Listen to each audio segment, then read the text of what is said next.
food questions among readers of Bloomberg Green. It's like our top three: greenwashing, plastics, and then food.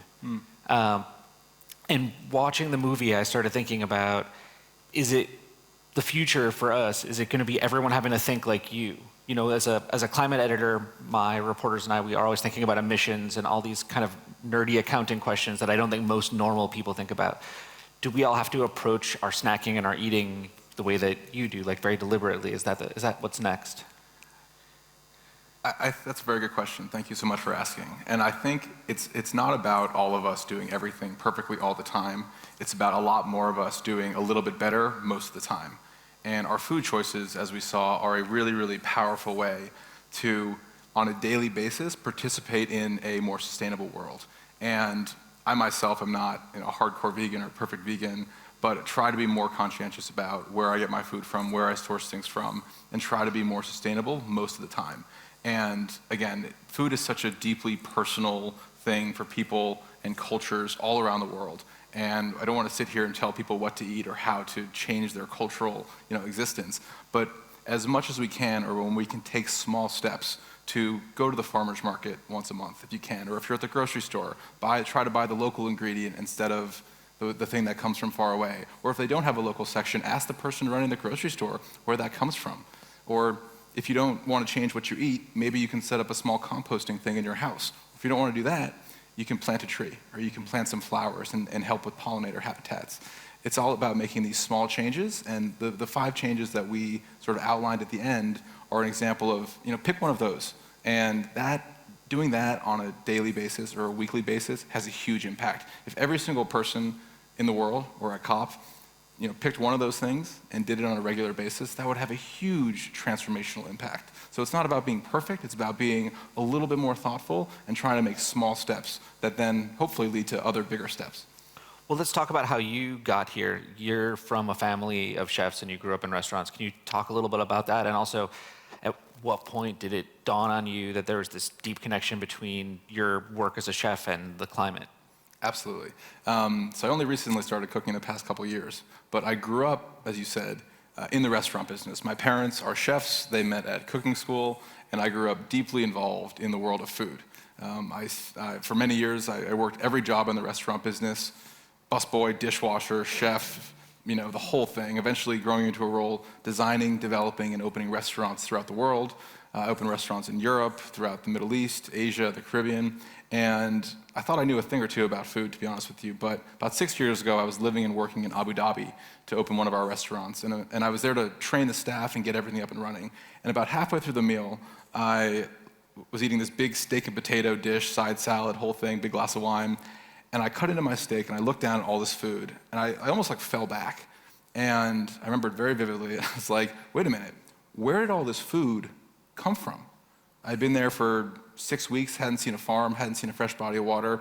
How did all the food get there? So I asked our chef to come out, and we had a several hours conversation about where each one of the ingredients came from. It was like 12 ingredients from 8 countries.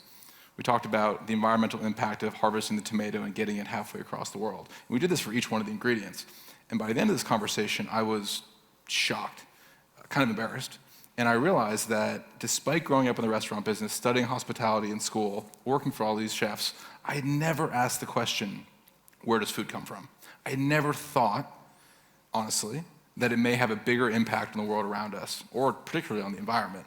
And the next restaurant I was opening in the Bahamas, I sought out a local farmer to try to get some more local food produced for the restaurant. I spent 3 hours with this guy, Sakane, who was up there, and he had this love and passion and joy for food and soil and plants like I had never experienced before.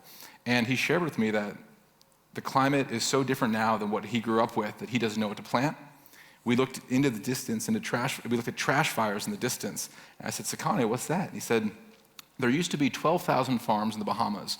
Now there are 1,200. Everything has been industrialized, grown in the United States, shipped in on styrofoam trays wrapped in plastic.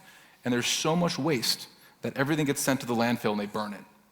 And so here I was kind of trying to figure things out, and this guy was showing me these incredibly vivid examples, tangible examples of the challenges facing our food system, but he also had this tremendous hope.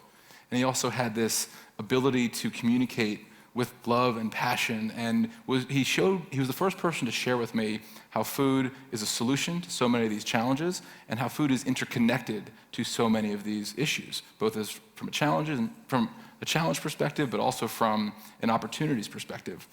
And after meeting him, I said, more people need to meet farmers. And my brother and I started interviewing people who were directly connected with the restaurant business, originally farmers, but then it grew into others as well. And we said, how do we tell an interconnected story about solutions as it relates to our food system, and how do we inspire others, particularly in our generation, to stand up, to take a part in the climate revolution through food? So you met the farm to fork guy searching for a farmer who could supply your restaurant. How did you find the farmer from Wisconsin who's growing crops between rows of trees? And I want to ask you about that process of growing crops between rows of trees, because I've never seen that before. Absolutely. It's a great question. Mark Shepard, who is one of the main farmers in the film, was an absolute character, kind of a wise guy, but I like that. He's from Boston, which makes sense. One of our producing partners for the film put us in touch with him.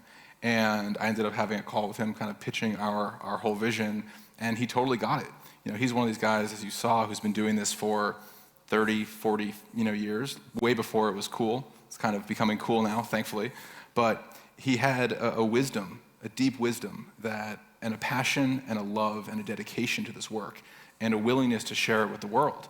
And we went and met with him the first time, and we spent 3 days on the farm, and I was just, again, blown away by his passion, his knowledge.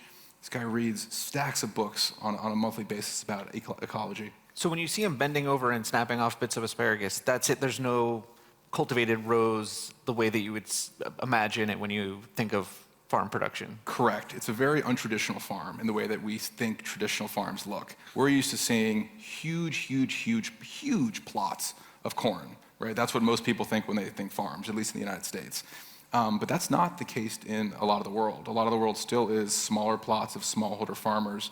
And when you go there at first, even myself, the first time I was there, I was like, what is this place? I was like, where is everything?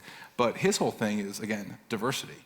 And instead of growing one thing on one piece of land, he grows 10 things, which he is able to harvest throughout the entire part of the year. And what that does is that builds resilience into his sort of sales model, and it builds, when you have a field that is all one thing, it is incredibly susceptible to bugs, because a bug comes and says, hey, look at this cornfield. Goes and tells his friend, they all come and they destroy the cornfield. But in a biologically diverse ecosystem food production situation, it is not the case. In that case, the whole system benefits from all of the different plants, and you're able to harvest multiple different things throughout the year, which helps improve biodiversity and resilience in the long term. So is that the definition of regenerative agriculture? Because it's something that we write about a lot. I see a lot of discussion of it, but how to define what the practice is has always been a little vague to me. So is that your best definition, like something that works in a cycle like that where you can raise crops throughout the year? Absolutely. So there's a couple different versions of ecological farming, and a lot of the principles are based on indigenous practices that have been done for hundreds or thousands of years. There's regenerative agriculture, there's agroecology, there's a number of different things, but really what it's talking about is a system of farming practices and principles that, taken together, collectively enhance the carrying capacity of the land and the biodiversity through time. So philosophically, sort of what that means is making sure that the soil is covered with lots of grass, integrating lots of tree crops and shorter plants, integration of animals as well. And what you're doing is you're recreating or mimicking a natural ecosystem in the farm itself. And so the regeneration itself is when you have all of these different elements in the farm, collectively that system that mimics nature is ultimately drawing carbon through carbon sequestration, storing it down deep into the soil, which is where we need to keep it. So regenerative agriculture has a profoundly positive impact on the world around us. And the beautiful thing about regenerative agriculture as well is it represents an opportunity to shift our way of thinking as a society. Agriculture itself, I believe, is a powerful sort of symbol, very tangible symbol for the kind of shift that we need to have as a society. Right now, our agriculture system and the majority of our production systems are based on short-term, linear, profit motive. And it's a very degenerative, destructive process. And that, when you think about it, it's growing food, the fashion industry, energy, you pick an industry, that's where we're at right now. Regenerative agriculture is the opportunity to transition from a linear, degenerative model to a circular, holistic, regenerative model that enhances the ecosystem through time. So what happens if we take that philosophy of regeneration and apply it to fashion, to cosmetics, to oil, or to energy, I should say? We radically begin to transform the entire way that we exist on this planet. So the film's really focused on American farming practices. Are Americans exceptional in this regard in terms of some of the destructive things that we saw, or is it sort of fit in with what you see elsewhere in the world if you were to make this documentary about European practices? Or Absolutely. I mean, I would say America, unfortunately, has had an outsized impact on negative agricultural practices around the world. And we touch on it briefly vis-a-vis the Green Revolution, which happened around the 1970s. And we basically, the United States created this large-scale industrial agricultural model based on petrochemicals, as we saw. And then the Green Revolution is when we exported that different parts of the world, particularly parts of Africa, parts of Asia, and parts of Central America. And I mean, looking back, it's kind of a form of New Age colonization, which is terrible. But we went in, the United States went in and said, hey, this is the best way to do it. You need the chemicals, you need the seeds, you need all this whole suite of things to grow the food. But what that did was that reduced the opportunity for local agriculture, and it totally decimated in many respects the local agricultural knowledge, the indigenous knowledge that had been in place in these parts of the world for hundreds, thousands of years. So we have exported a very negative, we the United States have exported a very negative food production system around the world. So we need to fix that. It's a bit of a drag that they called it the Green Revolution. It really undercutting. Bad branding.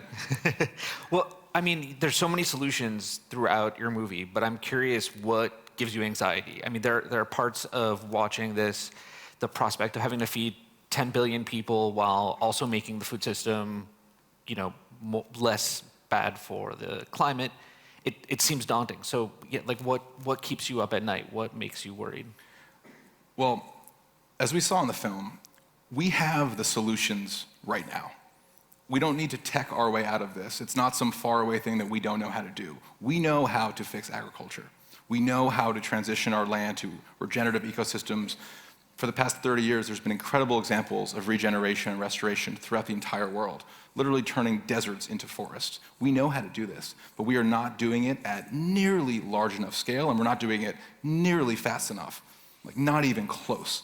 So the fact that we know how to do it, the fact that we know how to grow perennial ecosystems that regenerate the earth, that grow healthy food for people, and that help with food security and resilience, we know how to do all of that, but we are not doing it anywhere near at the scale that we need to do it, and not nearly fast enough. So part of what we're trying to do here is raise systemic global awareness to put pressure on companies, politicians, and to inspire individuals to be part of the future of food by taking up small little actions like we outlined, eating more plants, reducing red meat, or if you do eat meat, thinking about where it's coming from instead of a CAFO model, from a local grass-fed regenerative model, eating more plants, composting, planting flowers, and also asking politicians why they don't have a food policy.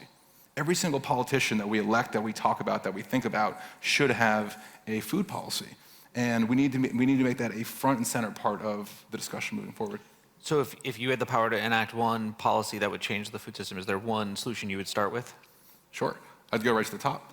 I would look at the federal Farm Bill policy in the United States. The truth is that since the Nixon administration, the United States taxpayers have been federally subsidizing the growth of corn, soy, and wheat at a massive scale to the tune of, I don't know the exact number, but I think it's like hundreds of millions of dollars a year. That has had a directly negative impact on the ecosystems of the planet, on the health of the population of the United States and people around the world, and on issues of equity and food access. So if we took hundreds of millions of dollars a year, maybe billions, hundreds of millions of dollars a year, and we channeled that towards sustainable, regenerative, ecologically centered farms, we would radically transform the world that we live in. We would grow healthy food for folks, people of all communities. We would be able to build a food system that is incredibly resilient in the face of an ever-shifting climate, and we would be able to change the world that we live in a profound way. So we're spending the money already, just not in the right way. Correct. Well, we have just a couple minutes left, and if anyone in the audience has any questions for Oliver, please just raise your hand. Yep. Yeah. Oh, thank you. Thank you. Oh, okay. First of all, I want to. It's for me. It's very heartwarming because I come from a agri-business country where most of our GDP comes from agriculture and livestock. I was born with my grandfather in a farm, and it did remind me a lot. I almost brought a tear to me, and it's fantastic. I have no words. And the question that I have for you is, we speak a lot of the indigenous knowledge which we have in our country. We speak about the potential of food as a solution for illness, diseases, and potential mitigations for this. We, in my culture, we have what we call yuyos, or weeds, that have stomachal, psychological benefits in the long term. So have you thought about how to implement this kind of indigenous culture and indigenous traditions and procedures within such a large scale, like in American agriculture businesses? Absolutely. I think it starts first with listening. I think it starts with listening to the folks who have been stewarding, who've been the chief stewards of the land for a very long time. And that is so many of the indigenous communities who are around the world and are still responsible for maintaining most of a lot of the ecological systems that exist today. So I think it's about listening, understanding, respecting, and then combining ancient wisdom with modern technology to create the food system of the future. We have to understand that, and as we build the new food system, we have to realize that we're not starting from scratch. We just need to kind of go back, take a hard look at the last 70 years, realize we have not been doing things the right way. Go back and look at the tried and true agroecological ways of growing food in holistic, regenerative systems. And when we do that, like you said, we build resilience to climate change. We create healthy food for members of all community. We create more biodiversity, healthier air, and our food system can be probably the most transformational part of this world. And when people think more conscientiously about where our food comes from, how it grows, I believe deeply that is one of the first steps to thinking more conscientiously about where we get all of our products from. I never thought about where my t-shirt came from before I started thinking about where food comes from. Where does the battery come from? How is the car made? I think it's this opener, this dialogue opener, eye-opener for people to start thinking more holistically. But it's got to be rooted in ancient wisdom and modern technology. Let's take a couple more questions, yes? I probably don't need the mic, I'm pretty loud. Thank you. So the entire film tugged at my heartstrings for many reasons. I was at the USDA under the Obama administration for both of his terms, so I also worked on the Farm Bill, on 2 different Farm Bills. I also had a disease, and I reversed my disease through food. So that's what I want to talk about a little bit. I'm also from the great state of Michigan, so I just love everything about this. But the woman in particular that talked about reversing her father's disease, I don't think there's enough communication around it, and there's such a disconnect between healing and reversing disease through food. And I think it's because, I'm pretty sure it's because the American diet, not globally, but the American diet really focuses heavily on meat. But what did you see while making this film around that sort of communication and how you viewed it personally? Because I do think there's a disconnect, and I'm just trying to better understand, the thought process behind kind of not just what she did, but we as a people, how we really perceive that. Absolutely. It's a wonderful question, and thank you for bringing that up. There's the famous saying, "Let food be thy medicine." You've probably heard the saying. It's been around for quite some time. And food was always the medicine up until the mid-'70s, when we started to introduce glyphosate, one of the biggest pesticides on a large scale to ecological systems throughout the entire planet. And I think that was one of the biggest points of disconnection. And we have lost sight of, as a society, particularly as Americans, but I'll speak from the perspective of Americans, we have lost sight of the fact that food is medicine. And we have done such damage to our soils. You know, one of the things that I really came to learn and appreciate throughout making this film is the health of the human being is ultimately determined by the health of the soil. Everything that we eat and grow and wear, to a degree, comes from soil. And Mark says it perfectly: healthier soil, healthier plants, healthier animals, healthier people. And we have significantly been disconnected from that truth. And we have grown up in a system in the United States where you eat whatever you want, you drink whatever you want, you smoke whatever you want, and then Big Pharma gives you a pill to make the thing go away. But it never actually makes the thing go away.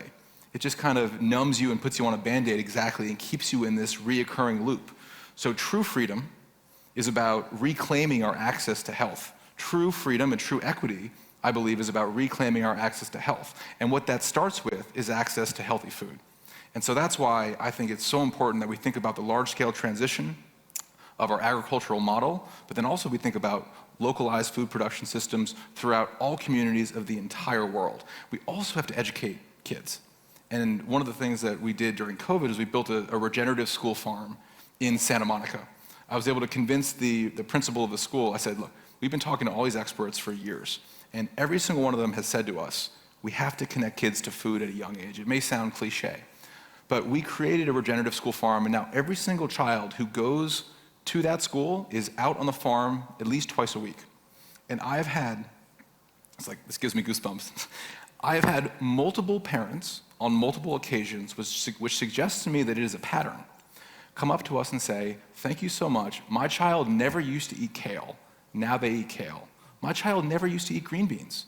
Now they eat green beans. And by the way, here's the compost, because they learned about compost in school and they wanted to do that, and now we're composting at home. And so it is a profoundly powerful act when we as human beings begin to reconnect to food and soil and plants and composting once again. When we realize that health starts from within. Health starts from whole food plants. Health is not some pill given to you by Big Pharma. Absolutely not. We need to get rid of that. We need to move in a new direction. And Lisa talks about that. You know, it's not about being, there's also in the United States, there's so many diets. You know, it's this, it's this, it's this, you don't eat this, you don't eat that, you do eat this, you don't eat that, and it's kind of ridiculous. But the main thing that Lisa talks about is, let's get more plants into our diet. Let's get more colors into our diet. It's very reminiscent of the Mediterranean diet, which is, you know, in blue zones throughout the world, it's where people live the longest and live the healthiest lives. And a lot of that is based on the Mediterranean-esque diet, which is a ton of plants. A little bit of meat here and there, a glass of wine, and it also has to do with the social relationships as well. It's about balance. But food is medicine. And part of why we want to do with this film is reintroduce that to people, but we also need an environment supported by policy that makes healthy food more readily available and accessible to people of all communities. Because it can't just be for certain communities, certain socioeconomic statuses. So it's got to be, we have to create a healthier environment and then educate people to be part of that solution as well. So I know we've blown past the time, but I have a feeling that if you want to ask Oliver more questions, we can take it outside. So everyone, a round of applause for Oliver and his film again. Thank you so much. Thank you.